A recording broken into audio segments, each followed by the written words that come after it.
नमस्कार दोस्तों, Blitz India की आज की रिपोर्ट में हम बात करेंगे बच्चों में अस्थमा के बढ़ते मामलों के बारे में। पिछले एक दशक में बच्चों में अस्थमा के मामले बढ़े हैं। देश में लगभग 4% बच्चे इस समय अस्थमा का शिकार हैं। अस्थमा एक तरह की एलर्जी है। ये धूल, जानवरों के बाल, गंध, धुआं, खाने की चीजें किसी से भी हो सकती है। इस एलर्जी से सांस की नलियां सिकुड़ जाती हैं, जिससे घबराहट, सीने में जकड़न और सांस फूलने जैसी समस्या होने लगती है। रात के समय या सुबह खांसी अधिक आती है। बच्चों में अस्थमा के कई कारण हैं। इसमें माता पिता का धूम्रपान करना, फास्ट फूड और बाहर के भोजन का बढ़ता चलन प्रमुख है। जेनेटिक कारणों में दादा दादी, नाना नानी या माता पिता को अस्थमा की शिकायत होना एक फैक्टर है। चिंता की बात यह है कि 80% मामलों का शुरू से ही पता नहीं चल पाता, जिससे स्थिति और गंभीर हो जाती है। हाल ही में अस्थमा की जागरूकता के लिए 7 मई को वर्ल्ड अस्थमा डे मनाया गया है। लेकिन आखिर बच्चों में अस्थमा के मामले क्यों बढ़ रहे हैं?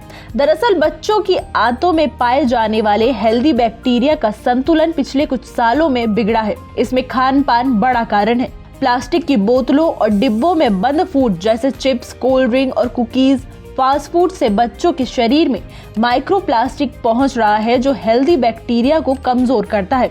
इसके अलावा घर के अंदर का प्रदूषण भी एक बड़ा कारण है। घरों में पर्याप्त रोशनी और हवा का ना आना भी प्रदूषण ही है। हैवी पेंट, कालीन और सूती पर्दों से घर में धूल के कण बढ़ते हैं, जो बच्चों में एलर्जी और फिर अस्थमा का कारण बनते हैं। आमतौर पर अस्थमा की शुरुआत बचपन में ही होती है। इसे एलर्जी मार्च कहते हैं। भोजन के प्रति एलर्जी आमतौर पर सबसे पहले दिखाई देती है, जैसे दूध पीने से बच्चे के पेट दर्द या एक्जिमा हो सकता है। ये 2 वर्ष की उम्र तक होता है। इसके बाद बहती या बंद नाक और अधिक छींक आने जैसे लक्षण दिखते हैं। ऐसा 3 से 6 साल की उम्र में होता है। लगभग उसी समय या थोड़े बाद में अस्थमा की समस्या सामने आती है। लेकिन क्या ऐसी स्थितियों में माँ की आदतों का भी बच्चे पर असर पड़ता है? ऐसी माएं जो गर्भावस्था के दौरान फास्ट फूड खाती हैं और उनके बच्चों में अस्थमा का खतरा अधिक होता है। स्मोकिंग भी एक बड़ा कारण है। गर्भावस्था के दौरान महिला के स्मोकिंग करने से बच्चे में अस्थमा का खतरा बढ़ जाता है।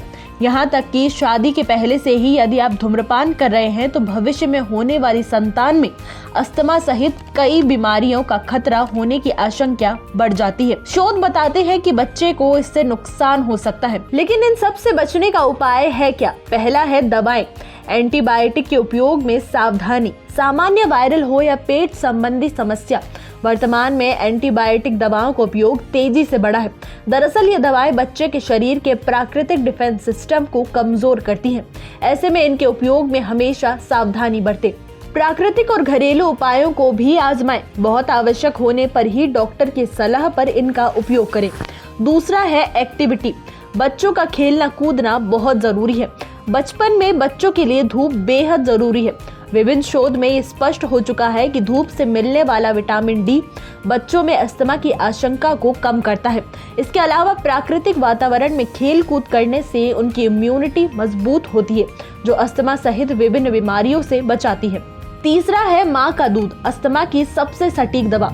अमेरिका के Penn State college of medicine के एक शोध में पाया गया है कि माँ के दूध में कुछ ऐसे लाभदायक सूक्ष्म कण पाए जाते हैं जो बच्चों में भोजन से होने वाली या फिर त्वचा से जुड़ी एलर्जी से उन्हें बचाते हैं। इस तरह की एलर्जी के कारण ही भविष्य में बच्चों में अस्थमा का खतरा बढ़ता है। ब्लिट्स इंडिया की आज की रिपोर्ट में बस इतना ही। कैसा लगा आपको हमारा ये वीडियो? कमेंट करके जरूर बताइएगा। देश और दुनिया की तमाम खबरों के लिए देखते रहिए ब्लिट्स इंडिया।